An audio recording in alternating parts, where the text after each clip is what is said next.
Pertumbuhan sel. Pertumbuhan dapat didefinisikan sebagai peningkatan komponen-komponen seluler. Terdapat dua macam pertumbuhan sel, yaitu pertumbuhan yang berakibat peningkatan ukuran sel tetapi tidak jumlah sel. Dan yang kedua adalah pertumbuhan yang diikuti dengan peningkatan jumlah sel. Dalam hal yang pertama, inti sel membelah tetapi tidak diikuti oleh pembelahan sel. Selanjutnya, siklus sel. Siklus sel terbagi menjadi dua. Yang pertama ada interfase sel dan pembelahan. Interfase sel terbagi menjadi tiga. Yang pertama, fase G1. Sel anakan akan bertumbuh menjadi dewasa, kemudian terjadi sintesis protein, karbohidrat, lipid, duplikasi organela. Fase G2 mulai persiapan diri untuk membelah. Fase ketiga, fase S, terjadi replikasi DNA, sintesis protein, dan kromosom. Pembelahan terbagi menjadi 4. Pertama, profase. Benang kromatin menjadi kromosom, lalu kromosom menganda menjadi 2 kromatid tetapi masih melekat dalam 1 sentromer.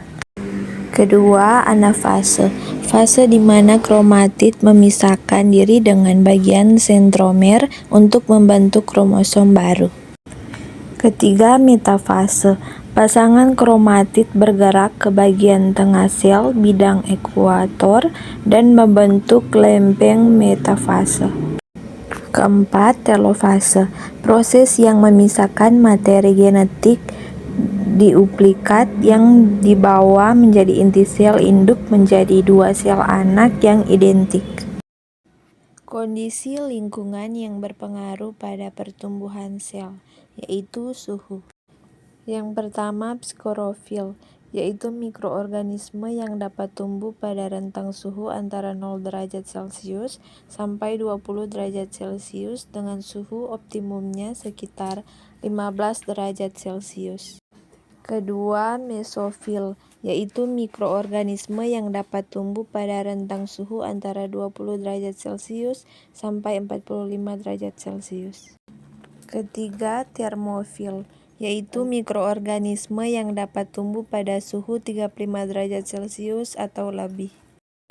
Derajat kesamaan pH.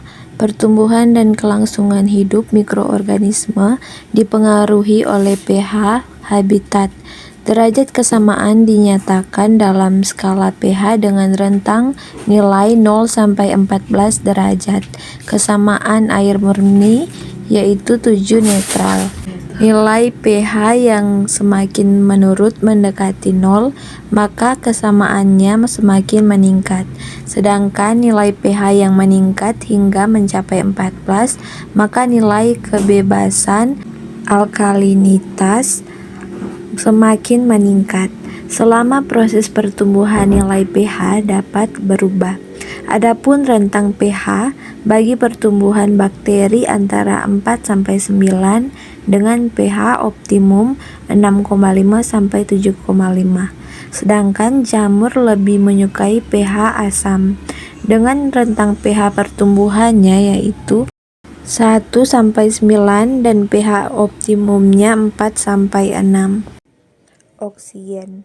Berdasarkan kebutuhan atas oksigen, mikroorganisme dapat dibagi atas 4 kelompok, yaitu mikroorganisme aerob, yaitu mikroorganisme yang memerlukan oksigen.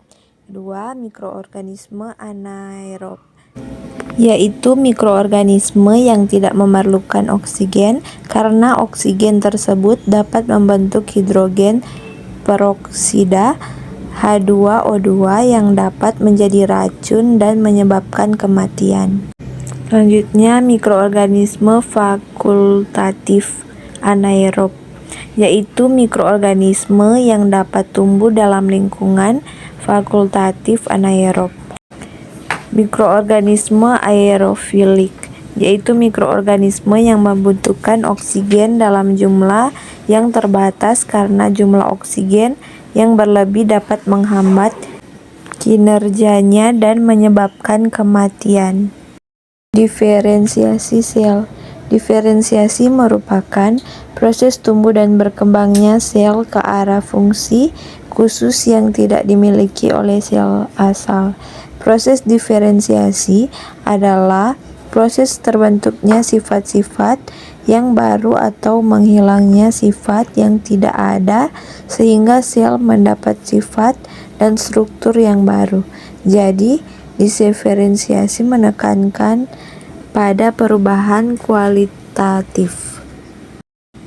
Tempat terjadinya diferensiasi. Diferensiasi intrasel dan ekstrasel.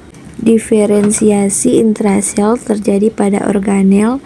Untuk menjadi sel otot terjadi spesialisasi pada mikrotubul dan mikrofilamen.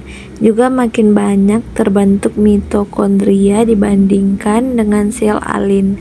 Pada sel kelenjar penggeta enzim dan lendir terjadi spesialisasi pada retikulum endoplasma, ribosom, dan badan Golgi.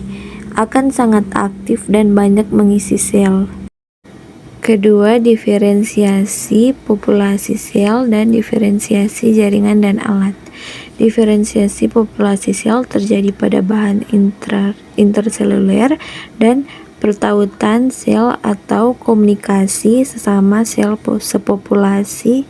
Semua sel sepopulasi mengandung junstion yang khas dan lewatnya dapat dilakukan komunikasi dan distribusi bahan secara merata antara sel tetangga dibentuk semen untuk merekatkan sel di sebelahnya.